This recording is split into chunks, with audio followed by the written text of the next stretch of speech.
பிரியமானவர்களே, இயேசு கிறிஸ்துவின் இணையற்ற நாமத்தில் உங்களை வாழ்த்துகிறேன். இந்த மன்னாற்றுடைய இந்த டெய்லி பாட்காஸ்டை கேட்கிற உங்கள் ஒவ்வொருவரையும் கர்த்தர் ஆசீர்வதிப்பாராக. சங்கீதம் 15:5 வசனத்தின் கடைசி பகுதி இப்படியாய் சொல்லுகிறது, இப்படி செய்கிறவன் என்றென்றைக்கும் அசைக்கப்படுவதில்லை என்பதாக. நீ என்றென்றைக்கும் அசைக்கப்படுவதில்லை. You will never be shaken என்ற தலைப்பின் கீழ் இன்றைய மன்னாவை தியானிக்கப் போகிறோம். சங்கீதம் 15 தாவீதின் சங்கீதமாய் காணப்படுகிறது. கர்த்தருடைய சமூகத்தில் அங்கீகரிக்கப்படுகிறவருடைய சுபாவம் எப்படிப்பட்டதாக காணப்பட வேண்டும் என்ற தியானத்தின் விளைவாக கிடைத்த பாடலாய் இந்த சங்கீதம் காணப்படுகிறது. கர்த்தருடைய ஆலயத்திற்கு போவது ஒன்று, கர்த்தரால் அங்கீகரிக்கப்படுவது இன்னொன்று. ஆலயத்திற்கு எல்லோரும் போகலாம், எல்லாரும் அழைக்கப்படுகிறார்கள். ஆனால் கர்த்தரால் ஏற்றுக்கொள்ளப்படுகிற பாத்திரம் பாக்கியம் உள்ளது. காயினும் ஆபேலும் காணிக்கை செலுத்தி கர்த்தரை தொழுது கொள்ளும்படி வந்தார்கள். ஆபேலையும் அவன் காணிக்கையையும் கர்த்தர் அங்கீகரித்தார். காயினையும் அவன் காணிக்கையையும் கர்த்தர் அங்கீகரிக்கவில்லை. கர்த்தருடைய சமூகத்தில் அங்கீகரிக்கப்பட நாம் எப்படிப்பட்டவர்களாய் காணப்பட வேண்டும்?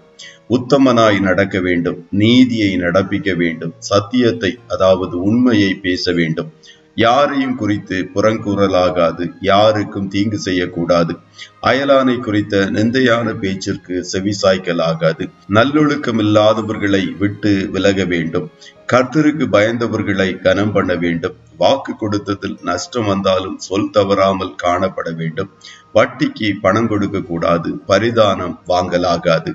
இப்படி செய்கிறவன் என்றென்றைக்கும் அசைக்கப்படுவதில்லை. கொஞ்ச நாட்களுக்கு மாத்திரமல்ல, வாழ்நாள் முழுவதிலும் அசைக்கப்படுவதில்லை.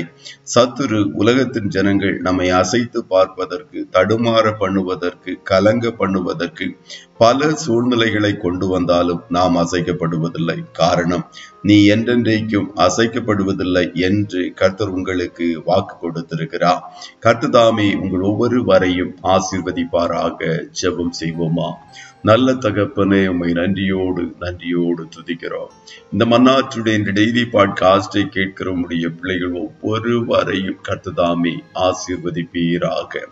அப்பா, ஒரு உத்தமமான ஜீவியம் செய்வதற்கு தங்களை அர்ப்பணிக்கிற உடைய பிள்ளைகள் ஒவ்வொருவரையும் கர்த்தர் நினைத்தருளி ஆசீர்வதியம். இவர்கள் அத்தனை பேரும் உம்மால் அங்கீகரிக்கப்பட்ட பாத்திரங்களாய் காணப்பட இன்னும் அதிக கிருபையை ஒவ்வொருவர் மேலும் நீர் தயவாய் பொழிந்தருளும் என்று சொல்லி ஜெபிக்கிறோம். கர்த்தரை நம்புகிறவர்கள் என்றென்றைக்கும் அசையாமல் நிலைத்திருக்கும் சீயோன் பர்வதத்தை போல் இருப்பார்கள் என்ற வார்த்தையின்படி உம்முடைய பிள்ளைகள் எந்த சூழ்நிலைகளிலும் அசைக்கப்படாதபடி உறுதியான பர்வதத்தை போல் திடமாய் கர்த்தர் நீர் நிற்க பண்ணுவீராக.